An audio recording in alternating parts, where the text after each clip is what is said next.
Shujutashi wa Kuwa wo Mezasu. L'histoire suit le quotidien de Buntaro, un lycéen qui ne sait pas ce qu'il veut faire plus tard. Un jour, sa camarade de classe Sayuki propose à Buntaro, habitué à l'écriture de pièces de théâtre, de la rejoindre pour la création d'un jeu de drague. Cette dernière dit être intéressée par son talent après avoir lu une de ses œuvres destinées au club de théâtre. Buntaro ne connaît rien sur ce genre de jeu, mais Sayuki revendique que leur jeu sera un franc succès. L'anime a pour genre comédie, drame, romance, school life, slice of life et pour thème école, otaku, quotidien.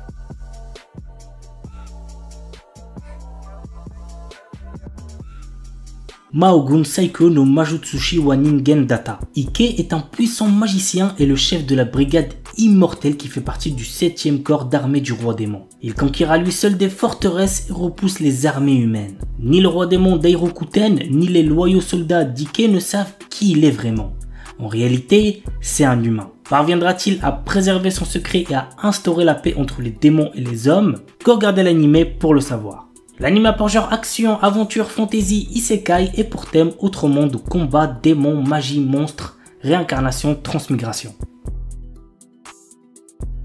Gashinu Maid. Alors qu'elle vient juste de fêter ses 17 ans, Meg Raspberry apprend qu'elle est victime d'une malédiction et qu'il ne lui reste plus qu'un an à vivre. Désespérée, elle consulte Faust, une sorcière chevronnée qui est aussi sa mentor. Cette dernière lui révèle alors qu'elle peut lever la malédiction en collectant des larmes de joie, afin d'obtenir ce qu'on appelle une graine de vie. La jeune apprentie sorcière débute ainsi une aventure pleine d'espoir et de rencontres. L'anime a pour genre drame fantasy et pour thème malédiction, mort, sorcellerie.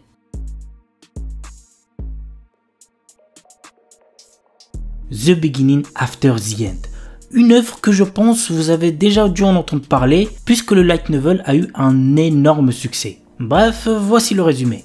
Autant craint que respecté, le roi Grey renaît sur le continent magique de Dikaten sous le nom d'Arthur Lewin après une mort mystérieuse. Il conserve sa sagesse d'antan même s'il entame sa seconde vie sous la forme d'un bébé. Au fil des ans, il commence à maîtriser la magie et à tracer sa propre voie pour tenter de réparer les erreurs de sa vie passée. L'anime a pour genre action, aventure, fantasy, isekai et pour thème apprentissage, autre monde, combat, dragon, famille, magie, monstre, royauté, réincarnation, transmigration.